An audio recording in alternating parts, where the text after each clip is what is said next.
할렐루야. 우리 주 예수 그리스도의 탄생일 축하하는 이 성탄의 계절에 함께한 우리 모든 성도들에게 큰 은혜가 함께하기를 주님의 이름으로 축원합니다. 옛날이나 지금이나 사람들은 물질적 풍요에 대한 갈망이 있습니다. 요즘 유튜버 중에 먹방 유튜버가 있습니다. 굉장히 인기가 좋습니다. 근데 그거를 사람들이 계속 시청하는 이유가 뭐냐면 대리만족이라 그래요. 대리만족. 저도 참 신기한 유튜버 가운데 한 분 있는데 삐쩍 마른 사람인데 어마어마하게 먹어요. 근데 왜 살이 안 찌는지 모르겠어요. 굉장히 부러워요. 왜냐하면 우리 같은 사람은 마음만 먹으면 일주일에 3kg 그냥 찝니다. 그리고 3kg 빼려면 2달을 고생을 해요. 근데 굉장히 많은 먹방 유튜버들이 사람들의 많은 반응을 이렇게 얻고 있는 것 같습니다. 사람들의 심리적인 어떤 요인이 있어요. 물질에 대한 갈망, 그리고 대리만족. 사람들이 왜 물질에 대해서 갈망할까요? 물질적 풍요를 통해서 안정을 얻을 수 있다라고 생각하기 때문이죠. 또 실질적으로 우리가 물질이 많다는 건 뭐예요? 생활을 편안하게 해주잖아요. 육체를 편안하게 해준단 말이죠. 그래서 사람에게는 물질적 풍요에 대한 어떤 본능이 존재하고 있는 것 같습니다. 그런 사람의 본능이 우리 사회를 물질 지향주의가 되도록 만들어가고 있습니다. 그런 물질에 대한 갈망은 모든 시대의 현실입니다. 그것도 국민의 대다수가 배고픈 가운데 있을 때는 더욱 그러합니다. 국민의 대다수가 배고플 때 국민들의 대다수의 관심이 뭐예요?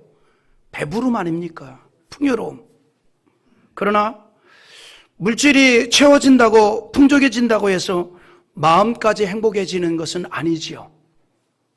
오히려 물질이 풍성한 사회일수록 마음의 빈곤은 더욱 높아져서 사람들 가운데 그 빈 마음을 채우려고 때로는 반사회적인 행동까지 하게 됩니다. 예를 든다면 향정신성 마약 등을 사용하는 것도 물질의 빈곤으로 이루어진 것이 아니라 오히려 물질의 풍성함에서 더 많이 나타나고 있습니다. 최근에 검찰에서 한 교통사고를 낸 운전자에 대해서 징역 20년 구형을 때렸습니다. 교통사고 이 피의자에 대한 징역 20년은 굉장히 높은 그런 구형을 한 거죠. 로스로이스남이라고 일컬어지는 20대 남자.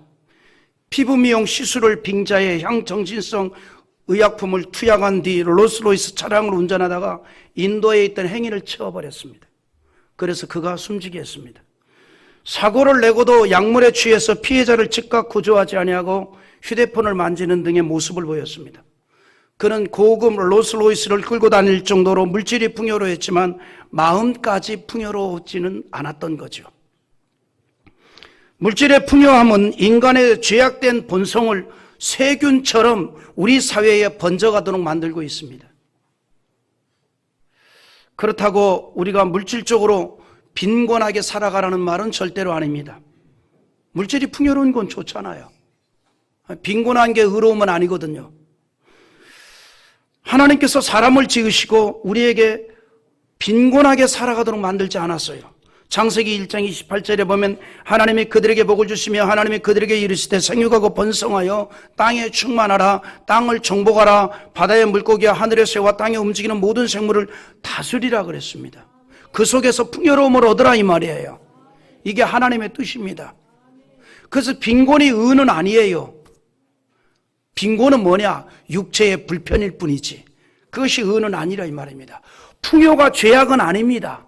그냥 육체가 편안하다 보니 때로는 정신이 빈곤해질 뿐이지요. 하나님께서는 그의 형상대로 지음받은 인간이 이 땅에서 생육하고 번성하고 풍성하게 살아갈 것을 축복합니다. 그러나 이 땅에는 여전히 빈곤이 있고 그래서 물질에 대한 갈망을 하게 됩니다. 여러분, 우리나라도 빈곤의 시대가 있지 않았습니까? 어느 유행가의 노래말처럼 보릿고개 있지, 보릿고개. 유행가의 가사가 얼마나 가슴 아픈가요? 아이야 뛰지 마라, 그 얼마나 가슴 아픈 가사예요. 이 노랫말이 배 꺼질라 가슴 시린 보릿고갯길 주름배 잡고 물 한 바가지 배 채우던 그 세월을 어찌 사셨어. 나 이거 5살 먹은 애가 부를 때 얼마나 웃기는지 모르겠어요. 뭘 알겠습니까? 뭘 알겠어요.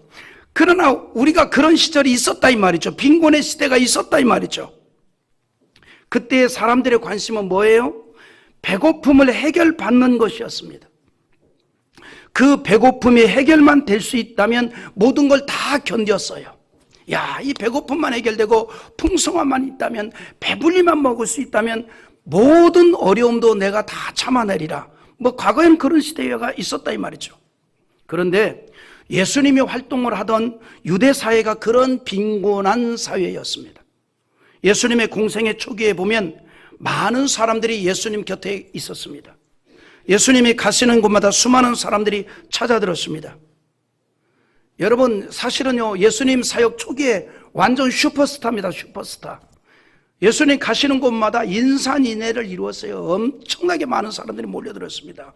유명한 아이돌 공연을 하는 것도 아니고 젊은 트롯 가수들의 공연하는 것도 아닌데, 사람들이 예수님을 찾았던 것은 딱 한 가지 이유입니다. 물질의 빈곤 때문이었습니다. 항상 배고픔에 시달리던 유대인들이 물고기 2마리와 보리떡 5으로 5,000명이나 풍성하게 먹을 수 있었던 이 오병이어의 기적을 체험하였을 때에 사람들이 흥분할 수밖에 없었죠. 와, 저분이라면 우리의 배고픔을 완전히 해결해 줄 수 있겠다. 그래서 그 사실만으로도 사람들이 충분히 예수님을 찾을 만했던 것이죠. 당시 대부분의 사람들은 말씀드린 대로 굶주려 있었기 때문입니다. 아주 빈곤한 상태였습니다. 그러다가 그 엄청난 기적을 보게 되자 사람들이 입이 쩍 벌어졌습니다. 사람들이 그리고 이런 생각을 하게 되죠. 저분만 우리의 왕으로 삼으면 우리는 평생 배고프지 않을 수 있겠다. 여러분, 우리가요, 대통령을 뽑을 때 기대감이 있죠. 그 기대감이 있잖아요. 저분이 대통령이 되면 이런 일이 있을 것이다. 우리가 민주화를 갈망할 때는 저분이 대통령이 되면 이 나라는 민주화가 이루어지겠다. 그래서 김영삼이도 되고 김대중이도 되고 그런 거 아니에요. 저분이 되면은 민주화가 이루어질 것이다. 그런 생각하는 거 아니에요. 또 저분이 되면 경제가 성장할 것이다. 그래서 이명박도 되고 그런 거 아니에요. 저 같은 사람이 왜 못 돼요? 딱 간단해요. 아무것도 안 될 것 같으니까 추천하는 사람도 없어요. 우리가 이 기대감이라는 게 있거든요. 기대감. 지도자를 세울 때는 기대감. 기대감이 있다 이 말이죠. 그러니까 오병이어의 기적을 체험했던 유대인들, 배고픔과 빈곤 속에 있었던 그들이 오병이어의 한 사람분의 도시락으로 5,000명이나 먹게 되니까 흥분할 수밖에 없죠. 저분이 우리의 왕이 된다면, 저분이 우리의 이 임금이 된다면, 우리의 리더가 되어준다면 우리는 정말 풍성해질 수 있겠다. 그래서 모든 사람들이 서로 마음의 의견 일치를 이루어서 갑자기 무슨 일을 하는 거니 예수 그리스도를 왕으로 추대하는 움직임을 가지고 있습니다. 갑자기 이 이심전심이라 서로 마음이 뭉쳤어요. 그래서 억지로 붙잡아서 예수님을 자기들의 왕으로 임금으로 세우려 했습니다. 우리 앞서 15절 한번 같이 읽어봅니다. 시작. 그러므로 예수께서 그들이 와서 자기를 억지로 붙들어 임금으로 삼으려는 줄 아시고 다시 혼자 산으로 떠나 가시느니라. 모르는 척하고 가만 계시지. 사람들이 임금으로 막 삼으려고 그래요. 임금으로 추대하려고 그래요. 근데 무리들을 버려두고 혼자 산으로 가셨다 이 말이죠. 그런데 여기서 정말 중요한 게 뭐냐면 예수님께서는 그들의 마음을 읽었던 거예요. 그들의 마음을 읽었습니다. 사람들이 예수님을 높이기 위해서 왕으로 삼으려는 것은 자기들의 목적을 위해서 예수님을 왕으로 삼아 높이려고 했던 그 마음을 읽은 거예요. 철저하게 자기중심으로 예수님을 대했습니다. 물론 예수님은 만왕의 왕인 줄 믿습니다. 사망의 권세까지도 물리치고 부활 승리하신 승리의 왕이신 줄 믿습니다. 그러나 우리의 소원을 이루어 주시는 머슴으로서의 왕이 아니라 우리를 다스리시는 권세자로서의 왕인 줄 믿습니다. 그런데 당시 예수님을 왕으로 세우려는 무리들은 철저하게 자기들의 이기적인 목적을 위해서, 물질의 풍성함을 위해서 예수님을 왕으로 세우려고 했던 것이죠. 예수님은 그런 무리들을 피하여 밤에 제자들과 함께 배를 타고 호수를 건너 가버나움으로 가셨습니다. 그런데 예수님께서는 배고픈 무리들에게 아주 중요한 메시지를 전했습니다. 그들이 전날 이 풍성함을 경험하고 나서 그 다음날 또 풍성함을 이제 경험하기 위해서 예수님을 찾았어요. 그리고 가버나움까지 쫓아왔습니다. 그런데 그들에게 중요한 진리를 말씀했습니다. 오병이어의 기적을 통해서 배부르게 먹을 수 있다라고 하는 이 기적적인 사건 이후에 구원의 중요한 진리를 말씀합니다. 사람들이 몰려왔어요. 가버나움까지 막 몰려들었습니다. 무엇을 위해서? 이유는 딱 하나예요. 예수님에게 무슨 어떤 그 고매한 어떤 메시지를 들으려고 했던 거 아닙니다. 딱 하나예요. 배부름을 얻기 위해서. 배부름을 얻기 위해서. 떡을 먹기 위해서 찾아왔습니다. 그런데 그 사람들에게 예수님이 갑자기 이런 말 같지 않은 얘기를 합니다. 뭐라는 거니? 너희가 떡을 먹기 위해서 왔느냐? 나를 먹어야 되느니라. 지금은 아멘은 하고 있지만 그 사람들은 헷갈리는 얘기입니다. 오병이어의 기적을 통해서 이 풍성함을 경험했던 이들이 다시 또 이 풍성함을 얻기 위해서 찾아왔는데 그들을 향하여서 뭐라고 인간이 나를 먹어야 된다 그래요. 예수님을 먹으라는 말입니다. 이해할 수 없죠. 그들이 무슨 식인종입니까? 드라큘라입니까? 35절 한번 다시 읽어보겠습니다. 예수께서 이르시되 나는 생명의 떡이니 내게 오는 자는 결코 줄이지 아니할 터요 나를 믿는 자는 영원히 목마르지 아니하리라. 여러분, 예수님께서 이 말씀을 할 때가 오병이어의 기적을 경험한 그들이 다시 또 풍성함을 얻기 위해서 예수님을 찾아왔을 때 하신 말씀이에요. 뭔가 어제처럼 또 한 번 그런 기적을 통해서 우리가 풍성히 먹겠습니다. 그런 마음으로 찾아왔는데 날 먹어라 그래요. 이해할 수가 없는 얘기를 하는 거죠. 예수님께서 나는 생명의 떡이다 이렇게 말하죠. 그리고 나서 54절과 55절에서 또 이렇게 말합니다. 자, 한번 읽어보십시다. 내 살을 먹고 내 피를 마시는 자는 영생을 가졌고 마지막 날에 내가 그를 다시 살리리니 내 살은 참된 양식이요 내 피는 참된 음료로다. 내 살을 먹고 내 피를 마시라는 거예요. 와, 이게 무슨 얘기입니까? 에? 사람들을 전부 드라큘라 만들려고 그러는 거예요. 예전에 어떤 그 복음성가 가수가 복음성가를 부르는데 가사가 심의해서 걸려서 가사를 개사했어요. 왜냐하면 예수의 피와 살에 관한 가사였거든요. 어느 6월절 저녁 성찬 때 하면서 그 다음에 예수의 피 그 잔을 내게 마시며 이렇게 하는 가사거든요. 그러니까 심의에 걸려서 무슨 피를 마시냐. 근데 아마 그 심정이 지금 이 몰려든 사람들도 똑같은 것 같아요. 내 피를 먹어라. 내 살을 먹어라. 이 황당한 얘기를 지금 듣고 있는 겁니다. 베세다 광야에 있었던 그 풍성함을 기대했는데 나를 먹으라니요. 얼마나 황당했겠습니까? 그것도 아주 구체적인 역사적 사건을 비유를 들어서 그 얘기를 합니다. 역사적 사건. 흔히 우리의 일반적 일상에서 어떤 곤란한 상황에서 반어법으로 나를 잡아먹어라, 나를 잡아먹어. 이 말씀도 아니에요. 우리 그런 거 있잖아요. 누가 하도 못 살게 그러면 나를 잡아먹어라, 나를 잡아먹어. 여러분들은 수준이 있어서 그런 표현 안 하는군요. 저는 가끔 그렇게 하는데 우리 제자한테도 나를 잡아먹어라. 근데 예수님께서 몰려든 사람들에게 나를 먹어라 말이 그런 것도 아니라 이 말이죠. 점잖게 말씀합니다. 내 살은 참된 양식이요 내 피는 참된 음료다 이렇게 말하죠. 예수님은 과거 이스라엘 민족이 광야에서 만나를 먹었던 사건을 말하면서 나를 먹어야 한다 이렇게 말씀하고 있습니다. 애굽에서 나온 이스라엘 백성들은 광야에서 살아갈 때 하늘에서 내린 만나를 먹고 살았다는 거 우리 다 기억하고 있습니다. 그런데 그 만나, 즉 그 떡은 하나님께서 이스라엘 백성을 위해서 내리신 떡이라고 하였습니다. 이스라엘 백성들은 하늘에서 내려준 그 떡을 먹고 광야에서 살아갈 수 있었습니다. 왜냐하면 광야는 농사를 할 수 있는 곳이 아니에요. 그런데도 그 많은 사람들이 먹을 수 있었던 것은 하늘에서 만나를 공급해 주었기 때문입니다. 이스라엘 백성은 광야에서 만나가 절대적으로 필요했던 거죠.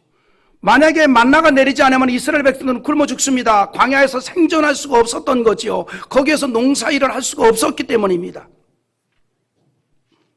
그래서 그들이 만나가 필연이었던 거죠. 그런데 중요한 게 있습니다. 그 만나를 먹고도 그들은 죽음을 맞이했고 가나안 땅에 들어가지 못했습니다. 그런데 이제는 완전한 만나가 우리에게 왔고 그 완전한 떡이 바로 오병이어의 기적을 일으킨 예수님이라는 거예요. 이스라엘 백성들은 광야에서 하늘에서 내린 만나를 먹으면서 육체를 보존할 수가 있었습니다. 이제는 하늘로서 오신 예수님을 통해서 생명을 보존할 수가 있다는 거예요. 예수님 그래서 자신을 참된 양식이라 그랬어요. 참된 양식. 여러분 이 말을 바꿔서 말하면 예수님이 참된 양식이라는 말은 무슨 말이에요? 참되지 않은 양식도 있다는 얘기예요. 예수님이 참된 양식이라는 건 참되지 않은 양식도 있다 이 말입니다. 여러분 이 세상에는요 참되지 못한 양식이 있습니다.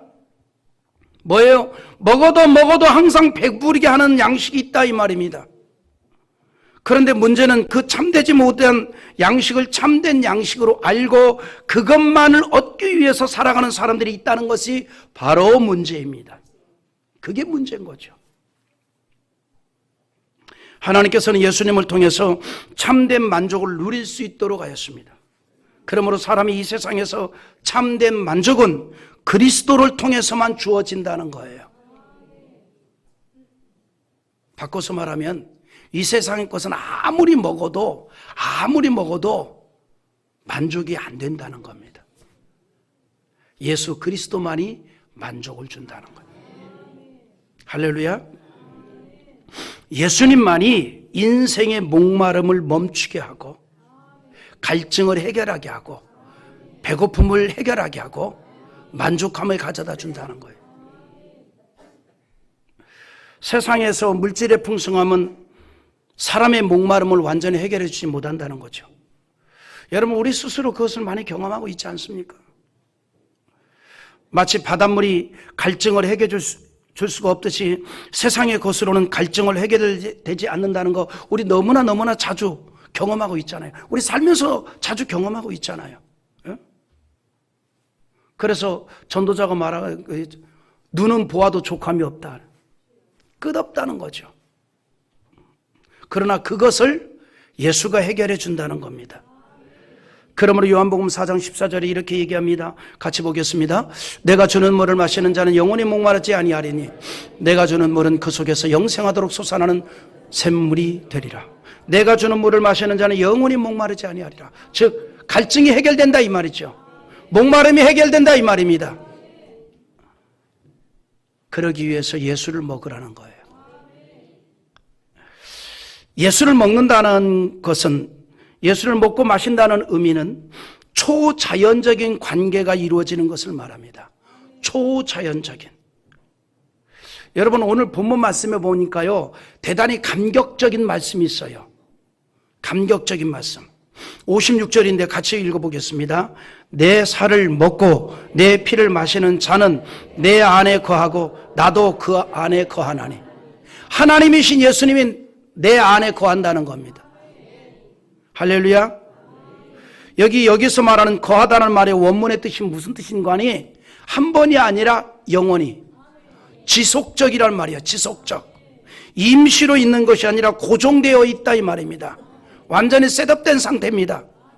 그곳에서 지속적으로 남아있는다는 얘기예요. 그리스도께서 그 사람의 삶 속에 들어가셔서 그 속에서 함께 한다는 겁니다. 예수님이 함께하는 인생이 된다는 거 여러분 큰 특권 아니겠습니까? 엄청난 특권. 엄청난 특권을 누릴 수 있는 자격을 얻는 겁니다. 구원을 받고 하나님의 자녀가 되고 이 땅에서 하나님의 은총을 경험할 수가 있습니다. 기도하여 응답을 얻는 은혜가 있는 줄 믿습니다. 그래서 요한복음 15장 7절에 이렇게 말하는데 같이 읽어보겠습니다. 너희가 내 안에 거하고 내 말이 너희 안에 거하면 무엇이든지 원하는 대로 구하라. 그리하면 이루리라. 할렐루야. 주님이 내 안에 계심으로 말미암아 이룰 수 있는 이 특권입니다. 무엇이든지 구하는 것 이루어진다는 거예요. 우리가 예수님을 생명의 양식으로 먹고 믿고 먹으면 예수님과 이루어진 초자연적인 연합이 이루어지고 우리의 삶이 능력 있는 삶이 되어진다는 겁니다. 기도의 응답이 있습니다. 하나님의 권능을 체험하게 되는 줄 믿으시기 바랍니다. 더욱 중요한 것은 삶의 의미가 바뀌는 거예요. 세상적인 것에서 육체적인 것으로, 그 육체적인 것에서 이 영적인 것으로 바뀌게 된다 이 말입니다. 믿으시면 아멘 합시다. 삶의 의미, 가치가 바뀌는 거죠. 여러분 예수 믿고 변화된 것 중에 하나를 얘기한다면 어떤 거예요? 뭐 술을 끊었다, 담배를 끊었다, 이건 예수 안 믿어도 다 할 수 있는 일이에요. 이런 문제가 아니죠. 뭐 술 먹으면 지옥 갑니까? 피곤하면 한 잔씩 하는 거지. 이런 얘기 얼마나 좋아요. 오늘 저녁에 또 슈퍼마켓 들리게 생겼네. 이게 중요한 문제가 아니에요. 이게 중요한 문제가 아니에요. 뭐가 중요할까? 에? 가치관이 바뀌는 거예요. 가치관이. 삶의 존재의 의미가 바뀐다 이 말이죠. 존재의 의미. 주를 위한 삶이 되고 하나님의 영광을 위한 삶이 되고 나의 부족한 인생을 통해서 주의 뜻이 이루는 도구가 되는 이 가치관이 바뀌게 된다 이런 거죠. 그래서 세상적인 것에서 천상적인 것으로, 육체적인 것에서 영적인 것으로, 나를 중심하는 것에서 하나님을 중심하는 삶으로 그 의미가 바뀌게 되어진다. 여러분 예수를 믿으며 변화된 것 중에 가장 중요한 것이 이거예요. 이겁니다. 우리는 이것이 예수 믿고 나서 변화된 가장 중요한 본질이 되기를 바랍니다. 여러분 57절 한번 또 읽어볼까요? 같이 봅니다. 살아계신 아버지께서 나를 보냈으며 내가 아버지로 말미암아 사는 것 같이 나를 먹는 그 사람도 나로 말미암아 살리라. 예수님이 이 땅에서 살아가는 자신의 삶의 의미를 여기서 얘기합니다. 먼저 예수님의 삶의 의미는 뭐라 그랬어요? 하나님 아버지라 그랬어요. 내가 아버지로 말미암아 산다. 우리 간혹 어머니들이 그런 얘기를 자식들 보고 내가 너 때문에 산다 그래요. 자식 보면서 위로가 될 수 있잖아요.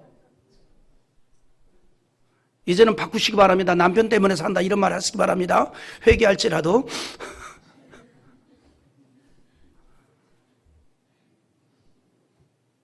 그런데 예수님께서 뭐라는 거 아니? 내가 아버지로 말미암아 산다 그래요. 이 말이 무슨 말이에요? 내가 이 땅에서 존재하는 이유는 하나님 아버지 때문에 존재한다는 거예요.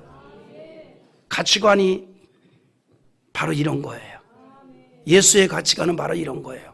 하나님 아버지가 중심입니다.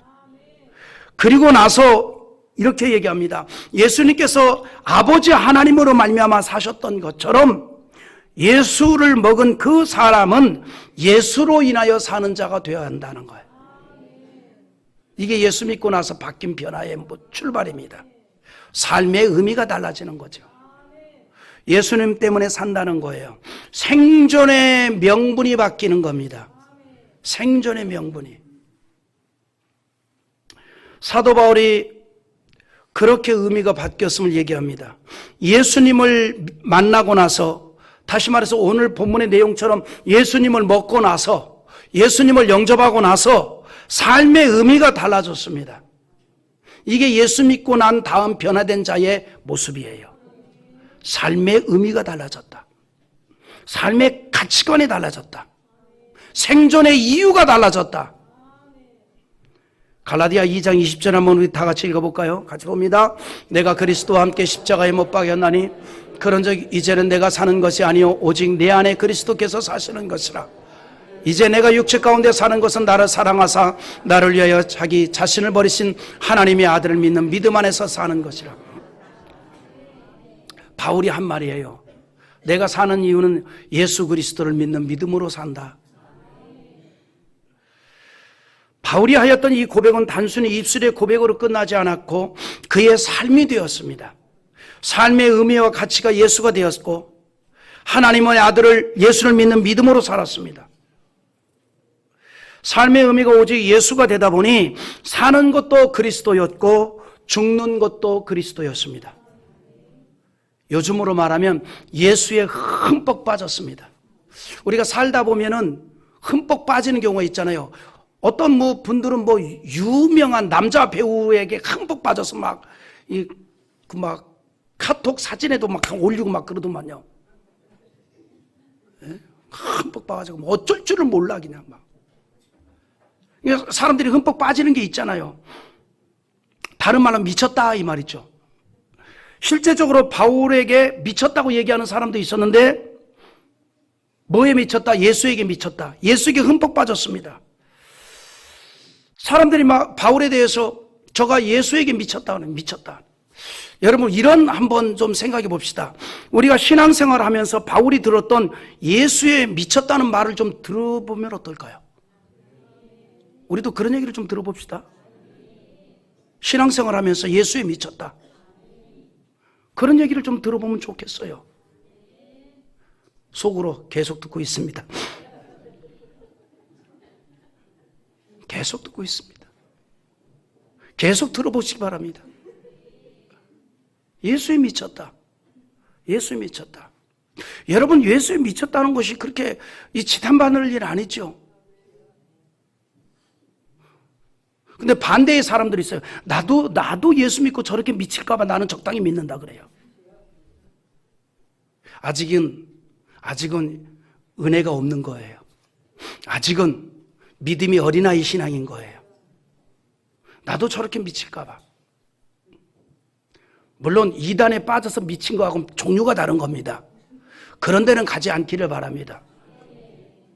여러분이 속한 이 창대교회에서 전하는 말씀 잘 듣고 그 말씀대로 신앙생활 하면 되는 거예요. 그 이상한 이단 쪽으로 고개를 돌리지 않기를. 그런 사람도 아무도 없지만 근데 아멘을 안 한다. 있나? 성경이 뭐라 그래요? 포도원을 허는 여우를 잡으라 그랬어요. 포도원이 뭐예요? 주님의 교회입니다. 주님의 교회를 허는 여우들이 있다 이 말이에요. 그게 이단들이에요. 예? 잡으라 이 말이에요. 때려 잡으라. 자, 본문으로 갑시다. 여러분 정말 우리가 신앙으로 살려는 거룩한 열망과 주의 뜻을 따르려는 의지, 이게 우리에게 좀 필요하지 않겠습니까? 그러나 반대로 인간적인 생각이 좀 들어간 신앙은요, 이유도 많고 말도 많아요. 이유도 많고 말도 많아. 신앙이 약한 자신의 존재를 있는 그대로 인정하려 들지 않으니까 이유가 많은 거예요. 내가 믿음이 약하고 신앙이 약한 내 존재를 인정해야 되는데 이걸 인정하지 않으려고 하니 이유가 많은 겁니다. 인정하지 않으려고 하니 말이 많은 거예요. 아이를 데리고 고침받기 위해서 왔던 아버지처럼 주여 나의 믿음 없음을 도와주옵소서. 나의 신앙 약함을 도와주옵소서. 우리에겐 이 기도가 필요한 것이지 나의 신앙 없음을 포장하려는 이유를 찾지 않기를 바랍니다. 나의 믿음 없고 신앙 없음을 우리가 찾을 때에 우리가 은혜 안에 들어갈 수가 있는 거예요. 사도 바울이 빌립보 1장 21절에 이는 내게 사는 것이 그리스도니 죽는 것도 유임이라고 그랬습니다. 오직 예수님만을 중심하는 삶이었고 생존이었다는 거죠. 생명의 떡이신 예수님을 먹은 자의 진정한 모습인 줄 믿습니다. 사도 바울은 예수님을 생명의 떡으로 만난 이후에 세상의 어떤 것도 막지 못하는 강한 인생의 활력을 얻었습니다. 모든 일에 자신감이 넘쳤어요. 주님이 힘을 주신다면 어떤 일도 할 수 있다는 믿음을 갖게 되었습니다. 예수를 생명의 떡으로 믿으면 반드시 하나님의 특별한 은총을 보장받습니다. 그것이 무엇일까요? 가장 중요한 거죠. 영생입니다. 그러므로 40절이 이렇게 말합니다. 다 같이 한번 읽어보겠습니다. 내 아버지의 뜻은 아들을 보고 믿는 자마다 영생을 얻는 이것이니 마지막 날에 내가 이를 다시 살리리라 하시니라. 할렐루야. 예수님은 독특하신 표현을 통해서 하나님의 역사를 말해주고 있습니다. 사람이 떡을 먹고 살듯이 우리가 영생을 얻기 위해서 예수님을 먹어야 한다는 걸 말씀했죠. 여러분, 살아있는 사람은 반드시 먹어야 되잖아요. 먹지 않고 살 수 있는 사람 아무도 없습니다. 반드시 먹어야 할 줄 압니다. 그것처럼 영생을 얻기 위해서 우리는 예수를 먹어야 합니다. 예수를 먹어야 한다. 베세다 광야의 기적을 다시 한번 경험하기 위해서 이 가버나움 꽃이 쫓아온 무리들에게 나를 먹어라 했던 것처럼 우리가 예수님에 대해서 갈망함이 있어야 된다는 거죠. 예수를 먹어야 영생을 얻을 수 있습니다. 말씀드린 대로 당시 유대인들은 물질적으로 너무나 빈곤했기 때문에 먹는 문제가 대단히 심각했습니다. 앞에서 언급하였듯이 우리도 그런 시절이 있었다는 거죠. 먹는 문제가 심각할 정도로 빈곤한 시절에 배불리 먹는 것은 모두의 바람이었습니다. 그래서 금강산도 식후경이라는 말이 있듯이 배고픔이 해결되어야 구경거리도 보이게 된다는 거예요. 먹는 문제 참으로 중요합니다. 빈곤한 유대인들에게 먹는 문제 심각했습니다. 어떤 것보다도 배고픔 먼저 해결해야 할 처지였습니다. 그런 그들에게 예수님은 먹는 것을 비유로 예수님을 영접해야 할 것을 말씀하고 있는 것입니다. 예수님은 독특하신 표현을 통해서 사람이 떡을 먹고 살듯이 우리가 영생을 얻기 위해서는 예수를 먹어야 한다는 사실을 말하고 있는 것입니다. 그래서 이 땅의 모든 인생은 예수를 먹어야 합니다. 그래야 하나님의 자녀로 회복이 됩니다. 예수님을 탄생하실 때부터 그 같은 사실을 예고하고 있습니다. 이 땅에 육신을 입고 탄생하신 예수님께서 말구유에 누이신 것으로 예표해 주고 있습니다. 예수님은 마굿간에서 탄생하시고 말구유에 누우셨습니다. 여기에 큰 의미가 있습니다. 아무리 천하고 보잘것없는 인간이라도 짐승이 사는 집에서 태어나지는 않아요. 여기 마굿간에서 태어난 사람 없어요? 없군요. 예수님 마굿간에 태어났습니다. 아무리 가난한 사람도 말 먹이통에다가 누입지는 않습니다. 여러분, 태어났는데 눈 떠보니까 말 먹이통에 들어가 있는 사람이 있었습니까? 없습니다. 그런데 예수님 말 구이에 누웠습니다. 말이 먹는 먹이통에 누웠다는 거예요. 여기에 큰 교훈이 오늘 말씀과 함께 연결되어 있습니다. 우리는 예수를 먹어야 합니다. 태어날 때부터 그걸 우리에게 보여주고 있는 거예요. 짐승 같은 인생도 구유 위에 누우셨던 예수님을 먹으면 하나님의 자녀로 바뀌게 됩니다. 인생이 바뀌게 된다는 거예요. 삶이 바뀌게 되는 거예요. 또 한 가지 중요한 것은 예수님의 말구에 오신 이유는 죄인들을 구원하기 위해서 가장 낮은 자의 모습을 보였다는 거예요. 더럽고 낮은 곳에 오신 예수님은 이 땅을 구원하셨고 죄로 물든 인생을 깨끗하게 씻어주셨습니다. 이것이 마굿간에서 탄생하신 예수님 탄생의 의미입니다. 그리고 우리가 예수님을 만나기 위해서 우리가 말구유에 누우셨던 예수님처럼 낮아져야 합니다. 그럴 때 예수님을 만날 수가 있습니다. 동방에서 왔던 박사들이 말구유까지 들어왔을 때에 구유에 누인 아기 예수를 만날 수가 있었던 것입니다. 낮아질 때 예수님을 만나게 되고 그 예수님을 먹어야 하듯이 우리의 마음의 문을 열고 받아들일 때에 예수님을 통한 구원의 역사가 나타나고 그 인생이 하나님의 인도를 받고 하나님의 은총을 받고 하나님의 능력을 받고 하나님의 기적을 체험하는 축복된 인생이 되어지는 줄 믿습니다.